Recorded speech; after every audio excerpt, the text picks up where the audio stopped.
네, 김경률 조건 없이 사퇴시켜야.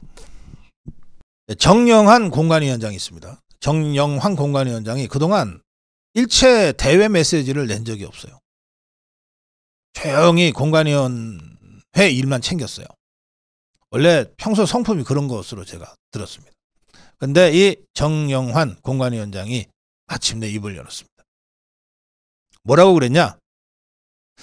한동훈이 김경률과 원희룡을 공개 지지한 것은 약간 오버한 거다. 참 표현이 완곡하죠. 약간 오버한 거다. 참 표현이 완곡한데 이 사람 평소에 아주 진중하게 거의 말이 없는 사람이라는 것을 감안하면 엄청 센 발언을 한 겁니다. 내용을 다시 보겠습니다.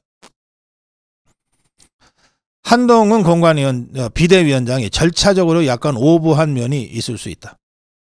선거는 절차를 통해 내용을 담는 것이다. 절차의 공정성을 통해 국민이 납득하고 그것이 선거 승리로 이어져야 하는 것이다. 그런데 마치 공천이 다 된 것처럼 이야기하는 바람에 일이 꼬였다. 그러면서 굉장히 중요한 얘기를 합니다. 한동훈 위원장은 좋은 목적, 선거 승리를 위해 김경률도 원희룡도 배치하려고 한 것 아니냐. 그런데 그거는 비대위원장이 할 일이 아니라 인재영입 위원장으로서 할 일이다.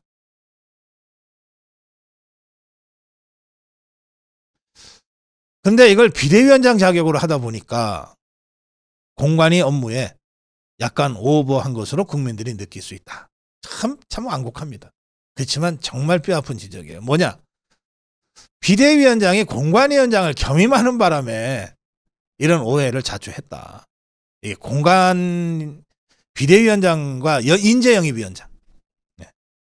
예, 지금 한동훈은 비대위원장과 인재영입위원장을 겸임하고 있거든요. 인재영입위원장은 이철규, 한동훈 공동위원장 체제인데 그런 경우 별로 없어요. 비대위원장은 당의 최고 지도자이기 때문에 그 모든 업무를 다 총괄 지휘할 수 있기 때문에 굳이 그 하위에 있는 특정위원회에 겸임을 한다는 것은 발상 자체가 영 비정상적인 거예요.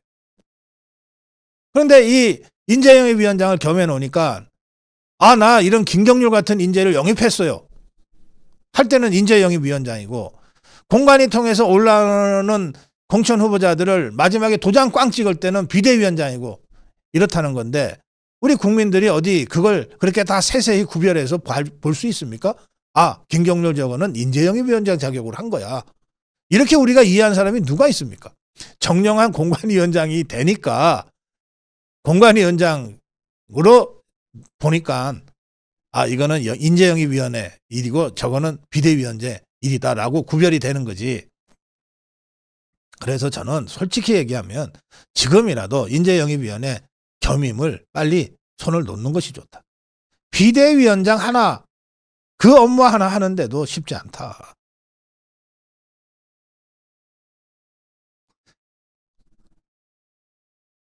네, 이 정영환 공관위원장의 이 아주 완곡하지만 뼈아픈 이 지적을 한동훈 비대위원장 새겨들어야 될 거예요. 김경률이는 논란이 계속 증폭되자 제 거친 언행이 여러모로 불편함을 드린 적이 있다.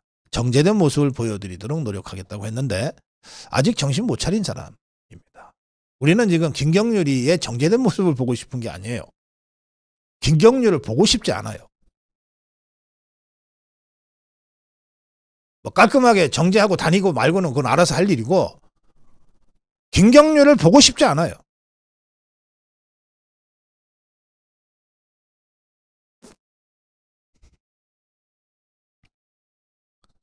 이자가 무슨 백인지 파우치인지 가지고 의혹을 다시 끄집어내서 이 사달이 났는데 그 문제에 관해서는 여전히 나는 같은 생각이다.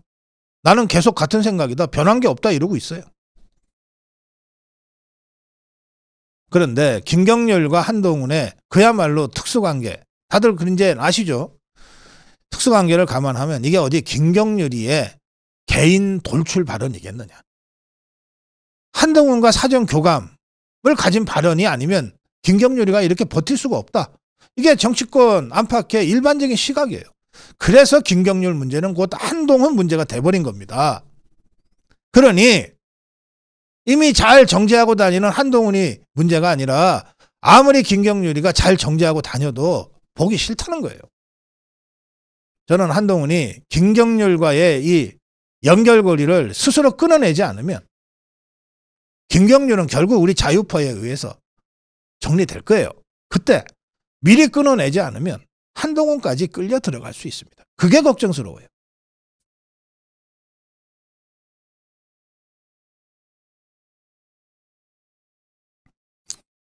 한동훈은 김경률, 마포울, 원희룡 개항을은 지도부와 사전 상의했다고 지금 얘기를 하고 있어요. 여권 관계자가 뭐 한동훈이 직접 한 말이 아니고. 그런데 지도부와 상의하면 그게 공천입니까? 그럼 공관위는 뭐하러 둬요? 그 복잡한 공천 과정은 뭐하러 발표했어요?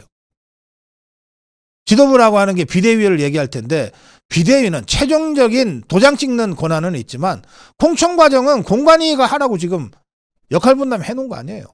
지도부와 상의한 것이 이런 사천 논란에 무슨 변명이 된다고 이런 식의 얘기를 또 다른 자가 나서서 합니까? 그러면 앞으로 공천 받을 사람은 공관위 아예 패싱하고 그냥 한동훈과 비대위원들한테 줄대서 잘 상의해서 저 공천 주세요 하면 됩니까?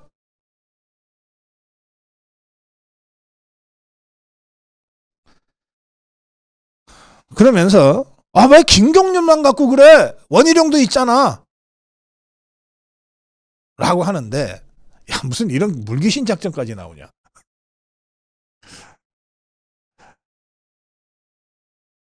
아이고 참. 뭐 옷을 잘 입고 다닌다고 한 건지 뭐 정제하고 다니겠다고 한 건지 김경률이 68년생 전라남도 해남 출신이군요. 검정고시 통해서 들어와서 참여연대 공동집행위원장 한 20년간 참여연대에서 일했어요. 참여연대가 처음 출발할 때 조희연이하고 장하성이하고 박원순이하고 그때 시작할 때 그들이 내세웠던 구호가 뭐냐? 좌파 경실련 만들자는 거였어요. 경실련 알죠? 경실련이 먼저 떴어요. 그리고 경실련이 경제정해 가지고서 국민적인 지지를 엄청 받았거든요. 그게 자유우파 진영이었어요. 그러니까 야 이런 개혁 의제를 우파 시민단체한테 우리가 뺏겨서는 안 돼 하고 박원순이하고 조희연이하고 장하선이가 만나서 만든 것이 좌파 경실련을 표방하고 만든 것이 참여연대예요. 거기서 20년간 공동집행위원장, 지도부, 경제금융센터 소장을 여기만 좌파입니다. 이자가 조국이를 비판하면서 또 참여연대의 그 음습한 분위기를 비판하면서 튀어나오기는 했지만 아직 한 번도 이자가 나 좌파였는데 반성하고 이제 우파하겠습니다 라고 선언한 적은 없어요. 이런 정체불명의 자를 비대위원회에 끌어들이는 바람에 이 사달이 난 겁니다. 왜 한동훈 비대위원장이 지금이라도 김경률과의 선을 끊지 않는지 많은 사람들이 그래서 의구심을 갖는 거예요. 이자는 2021년 10월에 조선일보 인터뷰에서 이렇게 얘기했어요. 시민운동가들이 정치판에 들어가면 안 되는 거냐? 기자가 물으니까 그건 아니야. 들어가도 돼. 대신에 돌아오지는 말아야지. 뭐 진태가 굉장히 분명한 사람처럼 얘기했어요. 그러면서 기자가 또 물어요. 근데 왜 시민단체에서 하던 사람이 정치권 들어가면 성공한 사람이 별로 없을까요? 왜 다 실패할까요? 하니까 또 김경률이가 잽싸게 얘기합니다. 뭐 준비가 안 된 거지. 자, 김경률한테 내가 딱 한마디 묻습니다. 그러면 지금 김경률 당신은 준비된 것인가? 안 됐다고 나는 보는데 우리 자유파 국민들도 다 안 됐다고 아직 준비가 안 됐다고 보는데 그러면 스스로 물러나야지. 한동훈 비대위원장한테 짐이 되지 말고 더 이상 빨리 물러나 줘야지. 자, 그런데 저는 사실은 이 김경률이나 김영동이 같은 자한테 스스로 물러나라고 얘기하고 싶은 기분이 지금 없어요. 저자들이 그동안의 행태를 봐서 스스로 물러날 것 같지도 않고 스스로 물러날 정도의 담대함도 갖추고 있지 못하다. 그래서 제가 이 상황이 계속가면 계속해서 한동훈 비대위원장 어깨에 짐이 층층이 쌓이게 될 것이니 한동훈 비대위원장이 결단하라. 김영동 비서실장 교체하고 김경률을 잘라라. 그걸 통해서 한동훈 비대위원장의 진정성을 보여라.